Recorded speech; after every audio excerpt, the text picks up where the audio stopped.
Hey guys, Steve for Who To My Dice, and it finally arrived. The long wait is over. Actually, I was really getting kind of ticked because this was taking forever to get here, but it's here, and let's have a look at it. Arks of Omen, Abaddon. So it's finally here. I'm excited. I ordered this thing forever ago. It's finally in. This is a great book. Arks of Omen, Abaddon. Just like the cover says, this is all about him. He is the main character here. So let's dive into it. This is a fantastic book. Lots of cool stuff. Great intro about the galaxy on fire. Basically, I'm not going to go through a lot of this fluff stuff. There's a ton of cool stuff here. Lots of stuff about Abaddon, where his mindset is at this point. All the cool stuff going on, weird things happening on the on his ship. Lots of different futures he's seeing. Lots of cool stuff, and of course, this fantastic artwork. His meeting with none other than Vashdor himself.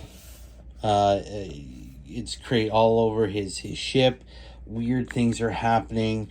Lots of cool stuff here. Abaddon is trying to finalize his plans for the Imperium Nihilus. Vashdor has his plans to become a fifth Chaos God.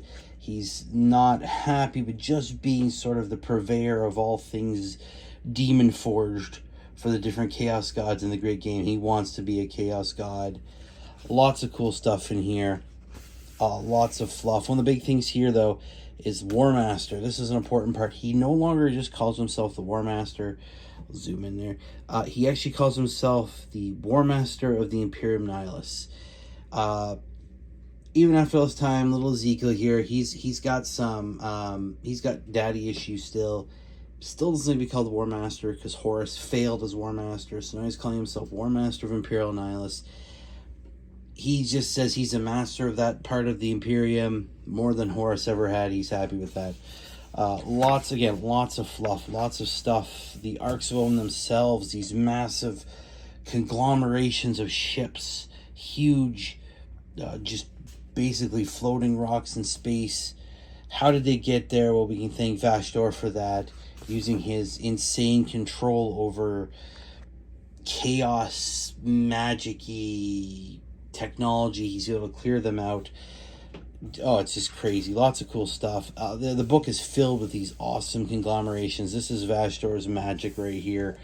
These weird techno-organic mixtures of machine and flesh. It's actually really disturbing.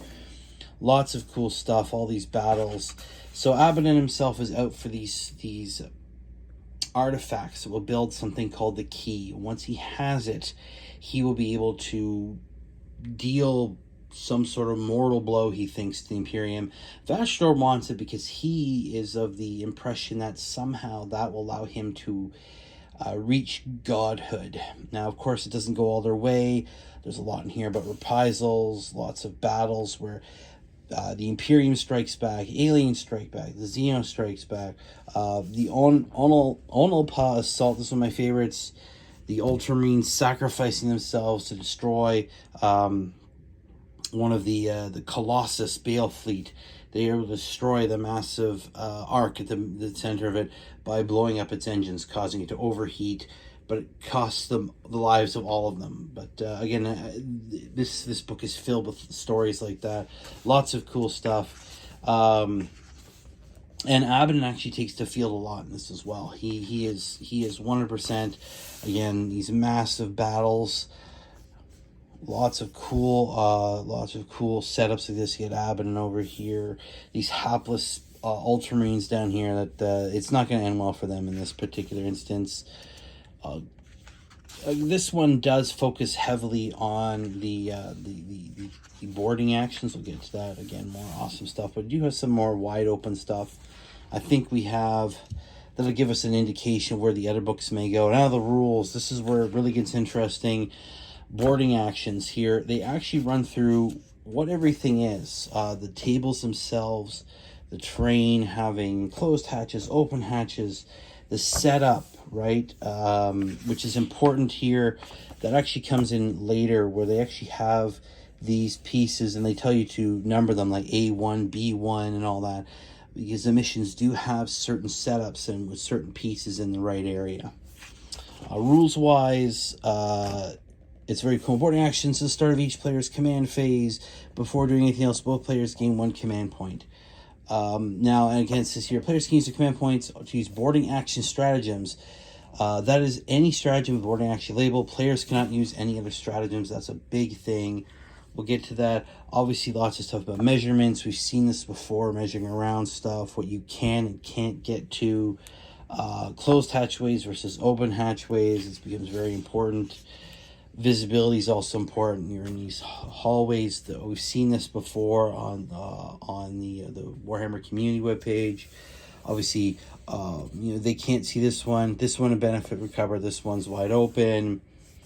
Being able to, being unable to see through a closed hatch, but through an open hatch.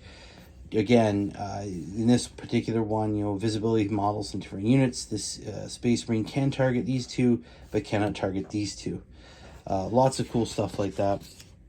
Movement through hatchways, pile and consolidation moves. Oh, another thing, when it comes to allocating attacks, again, it's much like the rule book. If a model is attacked first, you have to keep using that one. Weapons that can be fired even if target not is visible, they cannot do that. You always have to be visible. Lots of other cool stuff. Actions. Now, the actions here are cool. Things like securing sites, set Overwatch, and there's stuff to hold steady. This is cool.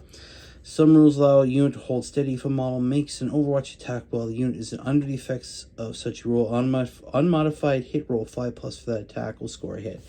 That's actually one of the cool strategies we'll see. Opening, closing hatchways. Just lots of cool stuff here. And then, okay, here we get to stratagems. So this is really cool. These are the first 3 stratagems we see. I have a feeling other books will bring other stratagems, as you can only use these in a boarding action. We have command reroll. Again, lets you reroll. Counteroffensive. If you can use it after enemies fought and one of your units gets to fight again. And insane bravery, you automatically pass a test, right? Use stratagem for a morale test for your army, and it's already passed. You can only use stratagem once. Now, the other interesting thing that really caught me is you cannot use any warlord traits or relics in a boarding action. You have these enhancements, which kind of do the same thing. I guess because, this is not the same sort of battlefield as you would have. So you have a bunch of them here. Things like, superior boarding tactics. You get 2 additional command points. Reroll wounds. Again, here it is. The defensive linchpin. When a friendly unit was in the thick center of the bear, each time a model in the unit fires Overwatch, the unit can hold steady, as we saw there. So they're hitting a 5+. This one's called Trademark Weapon. When you select this enhancement, select one weapon that the bearer is equipped with and make note of this on your army roster. Increase the strength and damage characteristic of that weapon by 1. This weapon is considered to be a relic for all rules purposes. This is really cool. So because you're fighting in such a different atmosphere, the normal warlord traits don't mix. And of course, some of these are basically suicide missions. This is you're going to die, so you're not going to be bringing ancient chapter relics or specialized weapons. And again, to make it more personal, you're going to have a trademark weapon, the favorite weapon of one of your characters. That's cool.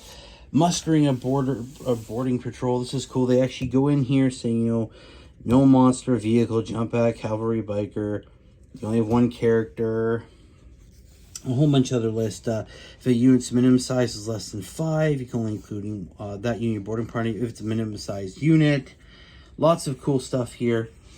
Give some nice examples. Some Black Legion possessed there. Of course, stalwart Ultramarines.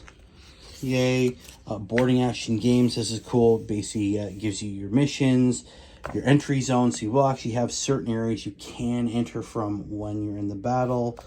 And this is where it gets cool. So here's what I talked about. The components here. A1, A2, A3. basically telling you how to use the terrain there, and just how to even things to the hatchway positions, right? The reason why is when you get to the first ones, you can actually see how they want it developed, right? So you have your defenders entry zones, A3, A1, A4, basically how you're going to build your interior of your ship, and of course your attacker entry zones where your objective markers are. And it's like this for every single mission. So the deck sweepers, again, you have different entry zones, underdog entry zones, basically just how to set up each and every single table. The pipeline, power struggle. This one actually has power lines that you have to, I believe you have to cut or defend. Death in the dark. All very cool stuff. Hull breach. Again, with some of this fantastic artwork. Another vascular conglomeration there of flesh and bolter. Control center. Basically lots of cool missions. A ton of different missions here. There's a whole bunch of them. Let me get to the very end there. Oh, it's cool. As I think, as I said before, I think we're going to see more stratagems, probably some more enhancements in the other books. 3 stratagems is very small to start off with. They're good ones, but obviously I think we'll see more. And we'll probably see more stuff with boarding actions. And again, going by some of this artwork here, I think we're going to see other stuff for bigger battles. There is a ton, especially in the fluff, of, you know, battles on the ships, on the hearts of these arcs. But there's also a ton of big battles on planets, open areas. You can see some of the artwork here. So I don't think it's going to be exclusively just these boarding actions. There's going to be more to it than that. Although these Arks of Omen are going to play an important part. And these artifacts, this key is going to be very important. Yeah, I love this book so far. The fluff is amazing. Obviously, Abaddon, he is the main character. He's featured a lot. You get a lot of stuff from his viewpoint. I'm assuming that when we get Angron and Vastor books, it's going to be from their viewpoints. It even talks about Angron in here, leading into the next book. Oh, I just love it here. Lots of cool stuff. Again, I love this picture here. This is the Ark of Omen Colossus, the Ultramarines that fought valiantly and died destroying it, fought to a man. This one here, the Night Terror, is an awesome little story in here where Dante arrives as Blood Angels on the Night Terror, only to find everything slaughtered, and weird plant life everywhere.